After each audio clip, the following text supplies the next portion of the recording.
محمد بن عبد الله بن عبد المطلب بن هاشم بن عبد مناف بن قصي بن كلاب بن مرة بن كعب بن لبي بن خالد بن فهر بن مالك بن نضر بن كنانة بن خزيمة بن مدركة بن إلياس بن مضر بن نزار بن معاذ بن عدنان بن أود بن هميسة بن سلامان بن عوف بن بوز بن صموال بن أبي بن عظام بن ناشد بن حزاء بن بلداس بن يدلاس بن صابر بن جاهن بن ناحش بن ماقي بن عيسي بن عبقر بن عبيد بن الدعاء بن حمدان بن سمبر بن يفربي بن يحزن بن يلعن بن إرعوى بن عيدي بن زيشان بن عيسر بن أقناد بن إيهام بن مقصر بن ناحش بن زارع بن سمي بن مزي بن عوض بن عرام بن حيدار بن إسماعيل بن إبراهيم بن عاذر بن ناهور بن سرود بن رعود بن فائد بن عابر بن أرفخشار بن سام بن نوح بن لامك بن متوشال بن إدريس بن يرد بن ملهلئيل بن سينان بن آنوش بن شیفر بن آدم علیہ السلام.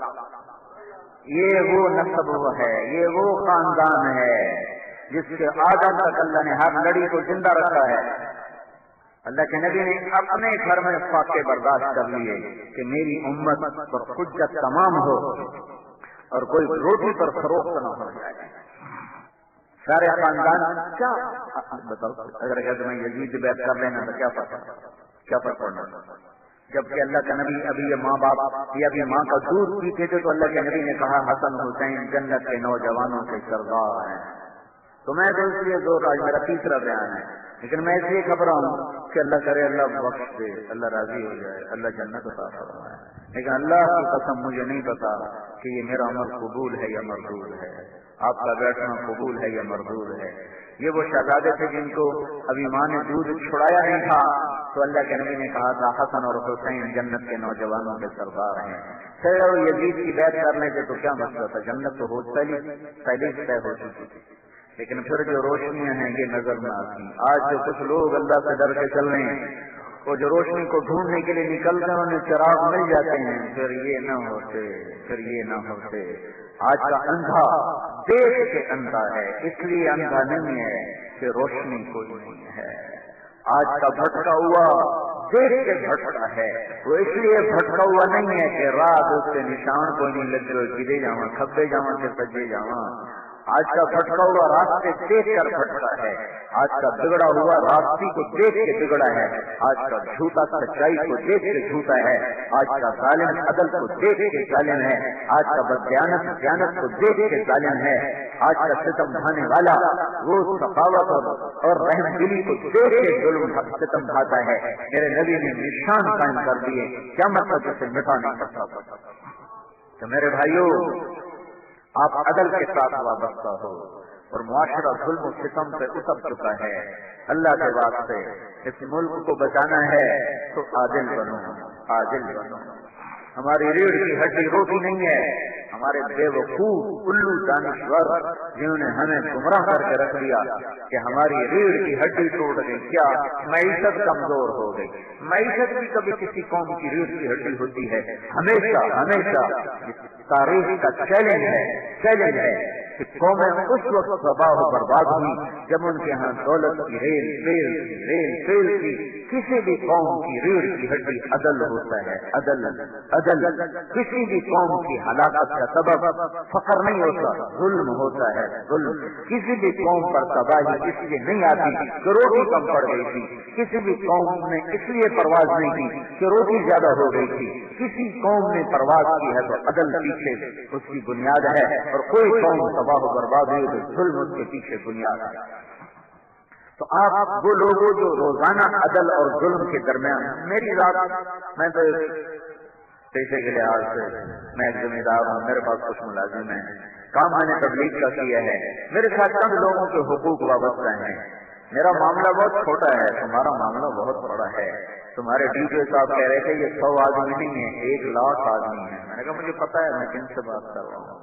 ایک کے پیچھے ہزاروں ہیں، یہی ہزاروں یا تمہارے لیے ہاتھ اٹھائیں گے تو یا تمہارا گریبان پڑیں گے. ایک عورت ملک شاہ، دنیا کا بہت بڑا بادشاہ گزرا مسلمان، وہ گزر رہا تھا پل پر سے، ایک بڑھیا بیٹھی تھی، اٹھ کے کھڑی ہو گئی، کہنے لگی اسی پل پہ حساب دو گے کہ اگلے پل پہ تجھے پکڑوں. تو وہ لوگ نیک لوگ تھے، وہ گھوڑے سے اتر کے کانپنے لگا، اماں میں اگلے پل پہ حساب نہیں دے سکتا، ادھر ہی حساب لے لیں۔ کتر فلاں حاکم نے میرے اوپر ظلم کیا ہے، میری مدد کر۔ تو کون تھا؟ وہ علاقہ تھا، وہ علاقہ بہت دور ہے۔ بادشاہ ملکہ نے کہا وہ تو علاقہ بہت دور ہے، تو اس عورت نے کہا تو پھر حکومت کرنے کا شوق کیوں چڑھا ہوا ہے؟ اگر تیری پہنچ سے دور ہے تو اسے اپنی حکومت سے آزاد کر دے، تاکہ تو نہ پکڑا جائے۔ تو میرے بھائیوں، یہ سیاسی پارٹی ہمیں نجات نہیں دے سکتی، آپ ہمیں نجات دلا سکتے، آپ لوگ نجات دلا سکتے۔ آپ ہمیں آج وکیلوں میں بھی بیان کر کے آئے، میں کہا تم لوگ ہماری ریڑھ کی ہڈی ہو، پیسہ نہیں، روٹی نہیں، معیشت نہیں، تم سب آدمی آ کر تم سے کہتے ہیں میں نے فلانے کو پھنسانا ہے، آپ کیا لوگے؟ آپ کہتے 5 سال پھنسانا ہے تو اتنے پیسے لوں گا، 10 سال پھنسانا ہے تو اتنے پیسے لوں گا، 15 سال پھنسانا ہے تو اتنے پیسے لوں گا۔ تو وہ قوم کیسے زندہ رہ سکتی، کیسے سر اٹھا کے چل سکتی ہے جن کے اندر ظلم اتنی ڈیپ روٹ میں پہنچ چکا؟ عدل والے بنو، عدل والے بنو، ہمیشہ زندہ رہو۔ اندر میں مسلمانوں نے 800 سال حکومت کی، اس میں ایک بادشاہ گزرا منذر، ایک ہی بیٹا تھا اس کا جو ولی العہد تھا، اس نے یہودی کو قتل کر دیا۔ جب عدالت میں کیس پیش ہوا تو شاہی خاندان تھا، سب نے یہودیوں کی منت کی اور ان کو پیسے دے کے راضی کر لیا۔ تو شرعاً عدالتاً کیس برخاست، جب مدعی چھوڑ دیتے پتا تو یہ عدالتی کارروائی منذر تک پہنچی کہ آج کی عدالت میں یہ فیصلہ ہو۔ تو اس نے کہا کل دربار عام ہوگا۔ دربار عام کا مطلب تھا کہ ساری حکومتی مشینری اور عوام الناس اکٹھے ہیں۔ تو دربار عام ہوا، اس نے ممبر بچھایا، خود ممبر پہ آ کے بیٹھا اور یہودی مقتول کے گھر والوں کو بلایا، اپنے بیٹے کو بلایا، اپنے سارے خاندان کو بلایا، پھر کہنے لگا سنو، میں یہ اپنے بعض طریقہ جاری کر کے مرنا نہیں چاہتا کہ بادشاہوں کی اولاد طاقت کے تکبر میں رعایا کو قتل کرے اور پیسے کے زور پر پھر اپنی جان چھڑا لے۔ میں یہ طریقہ جاری کر کے مرنا نہیں چاہتا۔ میں بطور چیف جسٹس سپریم کورٹ اس فیصلے کو کل ختم قرار دیتا اور موت کی سزا کو بحال کرتا، اور یہ کام میں خود کروں گا۔ شاید جلاد کے ہاتھ کانپ جائیں بادشاہ کے بیٹے پہ تلوار اٹھاتے ہوئے، یہ کام میں خود کروں گا۔ اور وہ منبر سے اترا، تلوار نکالی اور کہنے کا بیٹا مجھے پتا ہے تیری ماں کو بہت دکھ ہوگا اور تیرے بعد میں بھی زندہ نہیں رہ سکوں گا، تو میرا اکلوتا ہے، لیکن میں تمہیں اللہ کی شریعت پر قربان کرتا ہوں۔ تو ایک ہاتھ مارا اور گردن اڑا دیا۔ آج کا انسپیکٹر کیسے کہہ سکتا ہے کہ ایم پی اے کا پریشر تھا، میں نے غلط پھنسا دیا، ایم این اے کا پریشر تھا اور فلاں کا پریشر تھا؟ فرعون بن کے مرنا چاہتے ہو؟ سارا سال یزید کو گالیاں پڑتی ہیں، خود یزید کے ساتھ مرنا چاہتے ہو؟ سارا سال حسین کے لیے روتے ہو، خود اس کے دشمنوں کے صف میں کھڑا ہونا چاہتے ہو، اور خود نہیں زندہ رہا۔ اس نے کہا تھا میں بھی زندہ نہیں رہوں گا، نیند اڑ گئی، نیند ختم ہو گئی، 2 ہفتے مسلسل جاگ 15ویں دن مر گیا، 42 سال کی عمر میں مر گیا، اور 1000 سال کے بعد آج بھی منظر زندہ ہے۔ شاید آپ نے نام بھی کئی دفعہ سنا، کیوں کئی دفعہ سنا، تاریخ نے اسے بلایا نہیں، صدیوں گزر جانے کے بعد اس کا نام اندھیروں میں گم نہیں ہوا، اپنے عدل کے ساتھ زندہ ہے۔ بنو امیہ کے تخت کو رنگین کر دیا ظلم و ستم سے بادشاہوں، اموی بادشاہوں نے رعایا کا خون بہا بہا پانی کر دیا۔ اسی تخت پر عمر بن عبدالعزیز بیٹھا، 3 بر اعظم کا حاکم، دیپال پور کشمیر تک عمر بن عبدالعزیز کی حکومت ہمارے علاقے میں، سندھ سے لے کر دیپال پور کشمیر تک، کاشغر تک، چین، سینیگال چوڑ تک، افریقہ تک، استنبول کے دروازوں تک، یورپ، 4 بر اعظم، 3 بر اعظم تو اس کا پھریرا ہے، اور اس کے تخت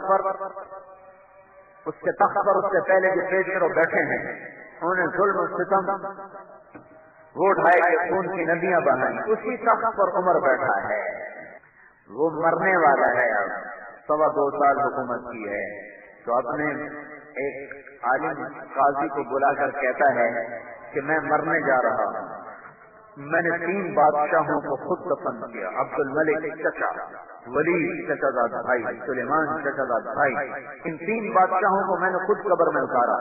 جب میں نے ان کی کفن کی گرہ کو کھول کے دیکھا تو ایسے چہرہ ہوتا ہے جب ہم فکس کر دیتے ہیں تاکہ قبلہ رخ رہے، تو کہا میں نے دیکھا کہ ان کا چہرہ ادھر سے ادھر ہو چکا اور رنگ ان کے کالے پڑ چکے، تینوں بڑے خوبصورت۔